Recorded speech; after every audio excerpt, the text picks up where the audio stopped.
All right, as I said at the top of the show, Dan Forrest was elected Lieutenant Governor in 2012. He is an architect by training. Was actually the senior partner at the state's largest architectural firm, Charlotte native, and he is joining us today on Education Matters. Thanks so much for being here. I appreciate it. Thanks for having me on. It's great to be here with you. Now, I opened up our headlines talking about obviously the horrible tragedy in Florida with the shooting. It's become a major policy discussion nationally and here in North Carolina. Do you support the idea of arming teachers as a response to the shooting? I don't think that's a blanket yes or no. I think that's a maybe. It's this is one of a series of questions that needs to be asked. There's obviously teachers that have been in law enforcement in the past, or teachers that have been in the military. The statement of blanketly arming them. So that's a maybe. That's a maybe. If it's No, part of it, okay. I think it could be a big maybe. I think they would need to go through law enforcement training. I think they need to go through active shooter training if somebody even proposed that as an idea. But I think there's a lot of issues on the table, and I think that you have to back away from the emotional side of the equation a little bit. I think what you've seen over the last couple of weeks is a lot of facts have come out about that shooting in Florida, and you have to look at them one at a time and say what caused the initial action oftentimes, and then you have to work through how do we secure our schools. Some things can be done immediately, and some things are going to take more time to do.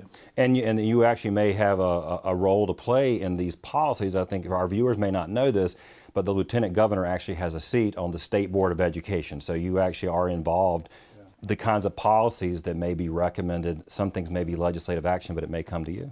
Yeah, and the State Board does this all the time. We make recommendations to the General Assembly. That's one of the purposes of the State Board. So I think this will be front and center. Actually, we have school board meetings over the next couple of days. I imagine this topic will be front and center at this meeting. All right, well, let's shift gears. I mentioned digital learning, technology at the beginning.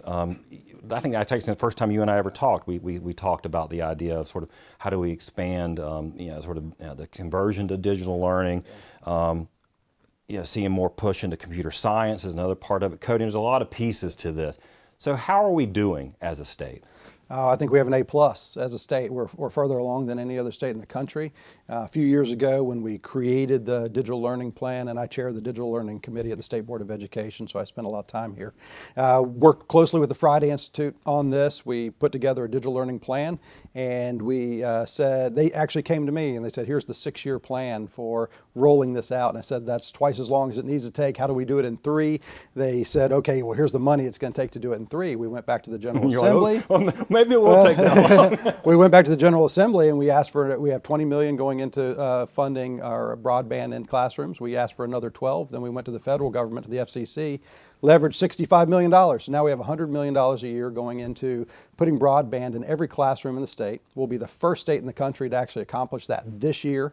That's a massive accomplishment. And then we are also in the process of rolling out the other parts of the plan as well, which have to do with content and curriculum and teacher training and devices, and they all kind of go together. So we are well ahead of the rest of the country in this effort, but we still have a long way to go until we start to see the real outcomes we're looking for in the classroom. Right, and you touched on sort of the steps, and I think that's important. I mean, it is something we should be proud of, and I think it's been a bipartisan priority. And but we first had to deal with just connectivity, right? Just making sure all the schools have it, which we are. And that's been going on for decades. Pretty much there, and then you've got to get the access in the school. I mean, that's right. Wi-Fi, but now you're really sort of begin moving into.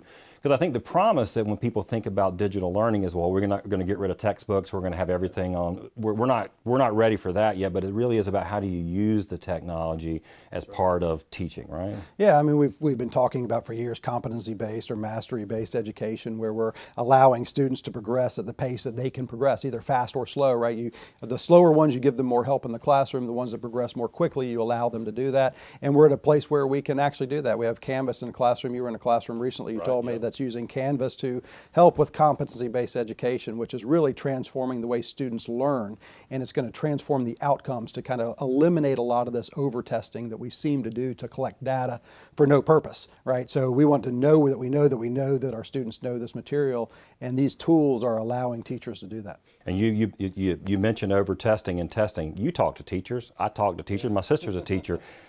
Pretty common refrain, right? It's a very common refrain. You know, we do these end-of-grade tests for students, right?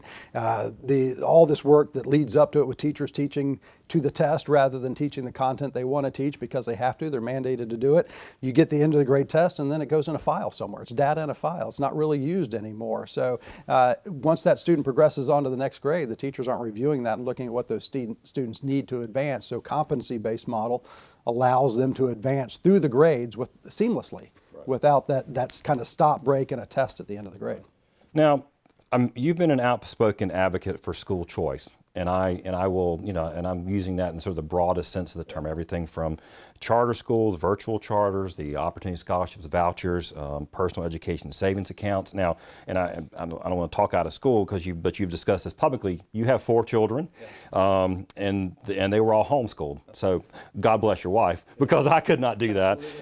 But I guess sort of why the focus for you on sort of alternatives to public education? Well, I think there's a demand out there for it right now. I think we have seen the demand growing through the years, where parents are saying this form of education is not working for my student.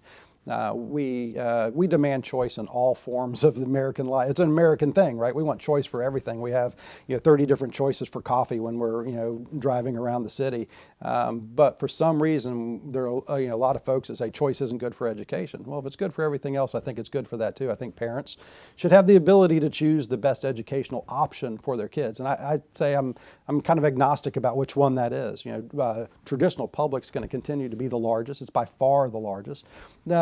Charter public schools, homeschools, private schools, whatever it happens to be that fits the need of that student. We don't have a one-size-fits-all approach to education because every student is absolutely unique. Within my 4 kids that we homeschooled, everyone was taught very differently. The content and curriculum they used was very different for each student for their specific needs. And so I think that school choice allows that to happen for a parent who may feel like their students' needs are not being met in one single style or form of education. Yeah. Organizations, like the Public School Forum that I lead that does the show, one of the areas that we point out is what we see is a lack of accountability and transparency in a lot of these choice options. And I mean, and the most charitable way in some ways to say it's a little bit of a double standard, that the public schools are scrutinized out the wazoo, if you will, but the private schools that receive vouchers and things don't get. What's your answer to that? Do you think there's a mismatch? Yeah, I don't think that's fair. I think that with the charter school, for instance, public charter school, if they're failing, we close them down. Traditional public schools, we have traditional public schools have been failing for decades. We don't shut them down. We don't change their model. We don't do anything drastic, right? The same thing for a private school. When a parent is sending their student with their money or with their taxpayer dollars to a private school, that is the accountability. The parents have made that choice to be accountable. So there's massive accountability in charter schools. There's definitely accountability in private schools, or you wouldn't send your child there. And so I think that it goes both ways, yes, but I think we actually need more stringent accountability at the traditional public school level, where we say if a school is really failing, what kind of resources are we going to throw at that school, whether that's dollars or changing the model entirely? Well, that's a great place, because I want to explore that with you when we come back. But before we go to break, see if you can answer this question. In 1995, 37% of computer scientists in the U.S. were women. What is that percentage today?